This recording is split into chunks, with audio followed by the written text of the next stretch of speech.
இன்றைக்கி நம்ம இந்த வீடியோவில் பிரியாணி எப்படி பண்ணுறதுன்னு பார்க்கலாம். அதுக்கு வந்து நல்லெண்ணெய் வந்து சேர்த்துருக்கேன். நல்லெண்ணெயும் கொஞ்சம் நெய்யும் வந்து சேர்த்துருக்கேன். பட்டை, கிராம்பு, ஏலக்காய், அந்த அன்னாசி பூன்னு ஒன்று இருக்கும். ஸோ அதையும் போட்டு தாளிச்சுக்கோங்க. அதுக்கப்புறம் வெங்காயம் போட்டுருங்க. வெங்காயம் போட்டு நல்லா அது வந்து ப்ரௌனிஷ் கலரில் வர வரையும் ஆ, வதக்கிட்டே இருங்க. ஸோ அந்த மாதிரி வதக்கும் போது நமக்கு வந்து பிரியாணி வந்து ரொம்ப டேஸ்ட்டாக இருக்கும். ஸோ தக்காளி வந்து கட் பண்ணி வச்சுருக்கேன். இங்கே புதினா, மல்லித்தழை வந்து க்ளீன் பண்ணி வச்சுருக்கேன். மட்டன் போட்டு நம்ம வந்து மட்டன் பிரியாணி செய்கிறோம். ஸோ அந்த மட்டன் வந்து ரெடியாக வந்து க்ளீன் பண்ணி வச்சுருக்கோம். இங்கே வந்து இஞ்சி பூண்டு பேஸ்ட் வந்து அரைச்சி வச்சுருக்கேன். ஸோ இப்போ வந்து பார்த்திங்கன்னா, இதிலேயே நம்ம கொஞ்சம் ப்ரௌனிஷாக வந்தோடனே நம்ம வந்து இப்போ தக்காளி எல்லாம் ஆட் பண்ணிடலாம். நம்ம வந்து மட்டன் பிரியாணி வந்து குக்கரில் வந்து செய்ய போகிறோம். 5 லிட்டர் குக்கரில் வந்து செய்கிறேன். இப்போ நான் தக்காளி வந்து ஆட் பண்ணிட்டேன். ஸோ தக்காளியும் வந்து நல்லா அந்த வெங்காயத்தோடு வதங்குற மாதிரி நம்ம வந்து பண்ணிடணும். வெங்காயம் நல்லா ஓரளவுக்கு பாதி வந்து கோல்டன் கலரில் வர மாதிரி நம்ம வந்து இது பண்ணிடணும். சால்ட் வந்து ஆட் பண்ணியாச்சு. ஸோ சால்ட் நம்ம போடும்போது தக்காளி வந்து சீக்கிரம் வந்து நமக்கு வதங்கிடும். இதெல்லாம் நம்ம லோ ஃப்ளேம்லேயே வச்சு தான் வந்து செய்யணும். ஹை ஃப்ளேம் வைக்காமல் லோ ஃப்ளேம்லேயே வச்சு நம்ம வந்து வதக்கணும்.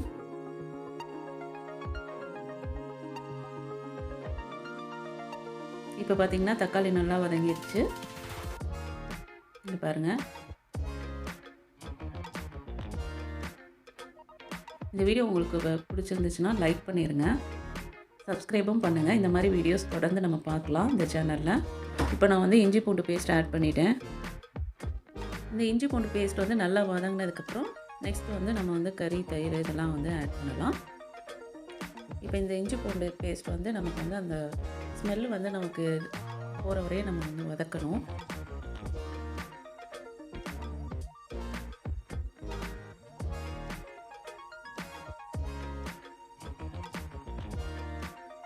இப்போ வந்து பார்த்திங்கன்னா நல்லா வதங்கிடுச்சு. நம்ம வந்து மல்லித்தலையும் புதினாவும் இதில் சேர்த்துக்கலாம். நான் நிறையாவே வந்து சேர்த்துருக்கேன். நீங்கள் கட் பண்ணிவிட்டு போடுறா இருந்தாலும் போட்டுக்கலாம். இந்த மாதிரியும் நம்ம போட்டுக்கலாம். நான் கொஞ்சம் நிறையாவே வந்து சேர்த்துருக்கேன். இந்த ஃப்ளேவர் உங்களுக்கு ரொம்ப பிடிக்காதுன்னு நினைக்கிறவங்க கொஞ்சம் கம்மியாகவே சேர்த்துக்கலாம்.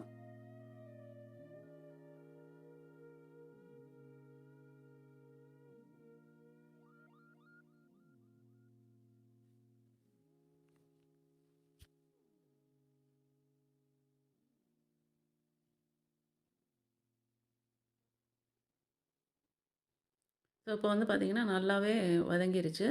இந்த சமயத்தில் வந்து நம்ம தயிர், மட்டன் இதெல்லாம் வந்து ஆட் பண்ணிடலாம்.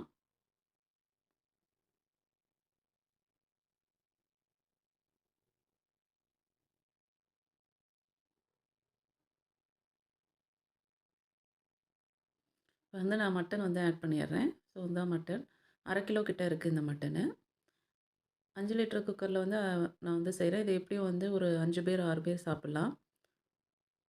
ஸோ மட்டன்லாம் ஆட் பண்ணிவிட்டு நல்லா கொஞ்சம் வதங்கினோன்னே ரைஸ் போட்டுட்டு அதுக்கு தகுந்த வாட்டர் ஊற்றிட்டு நம்ம விசில் வச்சிடலாம்.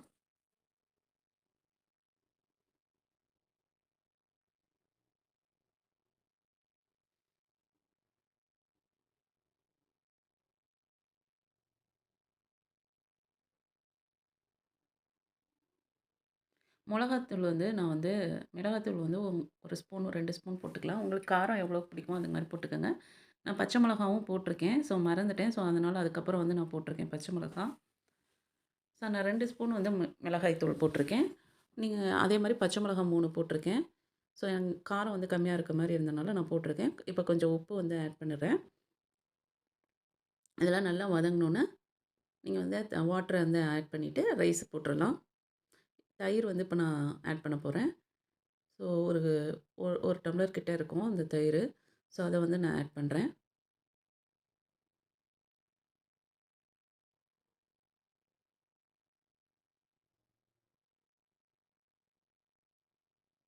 ஸோ நான் ஆல்ரெடி ஆட் பண்ணிட்டேன். அந்த கிளிப்பை வந்து ஆட் பண்ண முடியும். லெமன் வந்து ஒரு 1/2 லெமன் கிட்ட நான் வந்து ஆட் பண்ணுறேன். ஸோ அப்போ தான் அந்த புளிப்பு வந்து பிரியாணியில் கொஞ்சம் இருந்தால் தான் நல்லாயிருக்கும்.